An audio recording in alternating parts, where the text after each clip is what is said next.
Mr. Jones owned a cotton plantation and many slaves. One day he was talking to the owner of the plantation next to his, and Mr. Jones was lamenting the fact that times were tough. He was having to work his slaves harder than ever, and was having trouble with some of them being disobedient or trying to run away.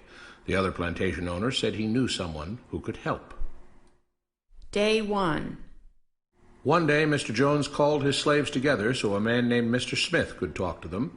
Before beginning, Mr. Smith whispered to Mr. Jones, "Whatever I say, do not contradict me or interfere, and I promise you your slave troubles will end." "My name is Mr. Smith," he said to the slaves, "and this may be the happiest day of your lives. From today forward, you will no longer be slaves, but free men." Mr. Jones was so shocked he started to step forward, but Mr. Smith gestured for him to remain silent. He did, only because the other plantation owner had spoken so highly of Mr. Smith's skills. "You are no longer the property of Mr. Jones," Mr. Smith continued. "You are free. No more would you be forced to labor for the benefit of Mr. Jones. Now you can work for yourselves."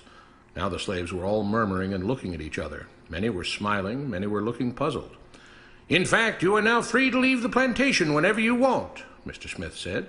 "However, since we are surrounded by other plantations, if you leave, some other plantation owner will likely claim you as his own the moment you set foot on his property. So I urge you not to risk your newfound freedom by doing something so foolish. Instead, I suggest that you stay here, no longer as slaves, but as willing participants and part owners of this plantation. Yes, this is now your plantation." Mr. Jones bit his tongue to keep from objecting. "For now, we might as well leave Mr. Jones in charge," said Mr. Smith, "since he is the only one with any experience at running a plantation, which is quite a complicated thing to manage. But he will no longer be your master, but just another worker on the plantation.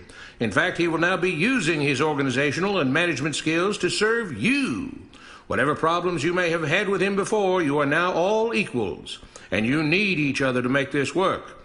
If we all cooperate and work together, we can all reap the benefits together. In honor of this happy occasion, I present you this new symbol of togetherness and cooperation, this flag, which shall be the emblem of the new, free Jones plantation." He held up the new flag, but most of those listening were still too amazed to respond. "And this shall be our motto," Mr. Smith announced.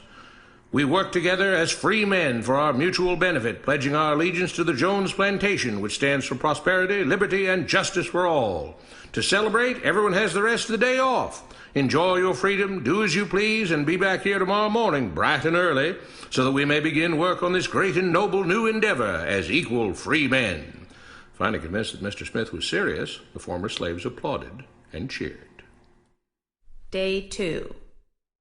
"We all want this plantation to do well," Mr. Smith said at the beginning of the next meeting, "so we can all share in the benefits. We all know that it takes a lot of effort to make a cotton plantation work. Just because you're all free doesn't mean you can stop working. In fact, since you're now working for yourselves, I expect you to work even harder than ever before, but now with pride and joy, knowing that you're working for yourselves. Of course, there still have to be rules. If everyone just does whatever he wants, the plantation won't produce anything. This experiment will fail, and we'll all starve. You should be thankful that Mr. Jones has agreed to stay on to lend his knowledge and skills to this endeavor, and I trust you will all do your own part to make this work. Several of you have been chosen to act as project supervisors to manage different aspects of the operation, to make sure everyone is doing his assigned job, to make sure that the rules are followed, and so on. The rest of you may head out to the fields to start your first day of work as free men." Day 3. The next morning, Mr. Smith had a grim expression on his face as the daily meeting began. "I have an unpleasant duty to do today," he said. "Yesterday, Charles was caught keeping some of the cotton he picked, presumably to sell for his own personal profit. That is against the rules. That is stealing. For that, Charles must be punished." Two men tied Charles to the whipping post.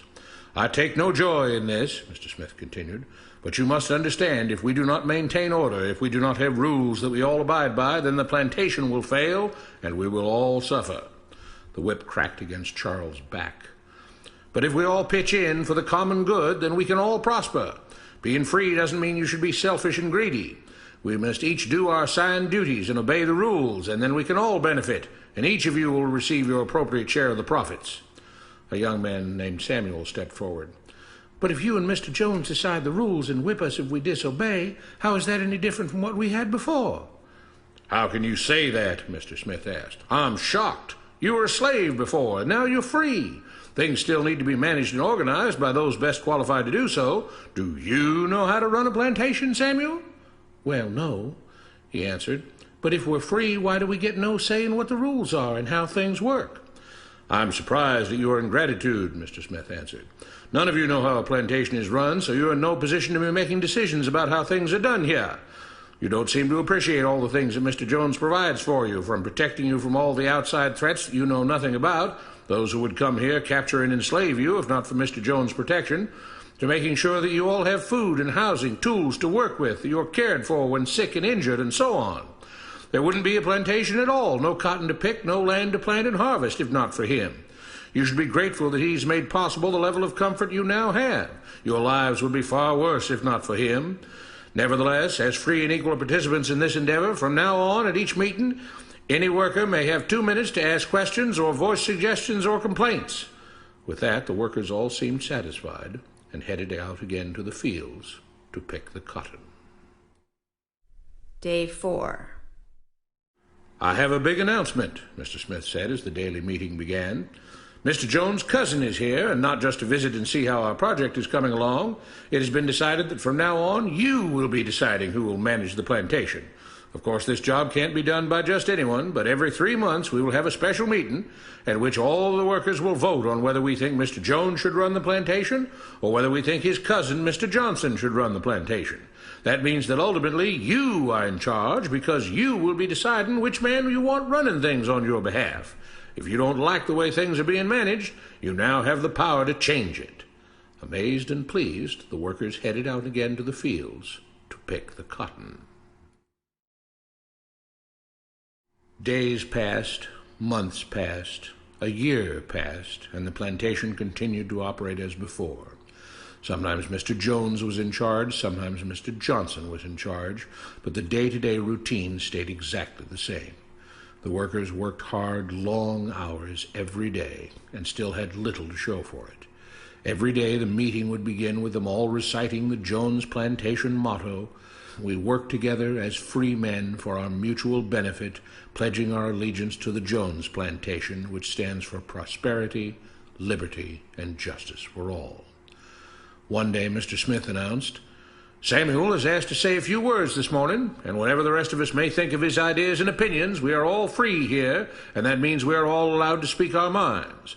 So, Samuel, you have 2 minutes. Begin." Samuel stepped forward, looking scared. "I was excited when all this started," he began, glancing nervously at Mr. Smith and Mr. Jones. "But don't you all see what's happened here? Nothing has changed. We're all still slaves." There were grumbles of disagreement from the crowd. "They tell us what to do and whip us if we don't. They still make all the rules and punish us if we disobey. They let us make suggestions and complain about things, but they never really change anything. They let us choose between Mr. Jones and Mr. Johnson, but what's the difference? The situation stays the same. We do all of the work and they take as much as they want and decide how much they'll let us keep. They live in luxury, made rich by the cotton we pick. We do all the work and have to build our own huts, grow our own food, and take care of ourselves. They leave us just enough that we don't revolt or run away. This is not freedom. We're all still slaves. They've only changed the words they use, but nothing else has changed. They say we're all free and equal, but we're not. They command and we obey. That's not freedom. That's not equality. They say we're free to leave, but all that means is that we're free to be someone else's slave. Why should we work or obey the rules? We didn't agree to this. They made the system. They forced it on us. They control and rob us and call it freedom. They've deceived you into thinking that being able to choose which slave master you'll work for is the same as being free. It's not. Open your eyes. If you keep what you produce, they call it stealing. When they take what you produce, they call it sharing and fair distribution. Can't you see that this is all? Your time is up, Samuel, Mr. Smith announced calmly. At his gesture, 2 supervisors grabbed Samuel by the arms and led him to the whipping post. "I'm sorry, Samuel, but you've broken the rules. There are rules against encouraging others not to work and encouraging others to break the rules. You're only hurting all of us with your discontentment and your complaining and your disobedience." The whip fell, and Samuel let out a grunt. "Without rules, without order, all would be lost. Without law, there would be chaos. We can't just behave as wild animals, each doing whatever he pleases. We must all follow the plan and all do our duty for the betterment of everyone, and those who do not must be punished. The whip fell again, and blood flowed freely from Samuel's back. Samuel, it is you who are stealing from the others. When you don't do your assigned work, you are making more work for others. When you disobey the rules, it is you who are endangering the future of everyone else here. You are the thief. You are the criminal. You are the one trying to destroy the arrangement that keeps us all safe and prosperous. At every lash of the whip, the other workers cheered louder and louder, some yelling curses at Samuel. Being spoiled and selfish, you complain about everything, talking as if you're oppressed. But you are the one ruining things. You are the one keeping us from being all we could be. It is your greed and your rebelliousness that is hurting all of us. They all play by the rules, Mr. Smith said, gesturing at the others. What makes you think that you don't have to? You think you're above the law? There were loud yells of agreement as the whip fell again. We must maintain order, Mr. Smith proclaimed, to make this plantation great, to make it so that we can all be happy and prosperous. To have the society we want, there have to be rules. We all have to contribute our fair share to this great endeavor, and we cannot tolerate actions and attitudes that seek to undermine the amazing things that together as free men we have achieved and will continue to achieve. Mr. Jones was smiling as he gave Mr. Smith a pat on the back. The crowd was cheering so loudly that none of them had noticed that Samuel had died. What you have been taught about government and politics is no more accurate or reasonable than what Mr. Smith taught the slaves. If you're ready to look through the veil of rhetoric and propaganda to see the reality beneath, get a copy of The Most Dangerous Superstition. It will change the way you see the world.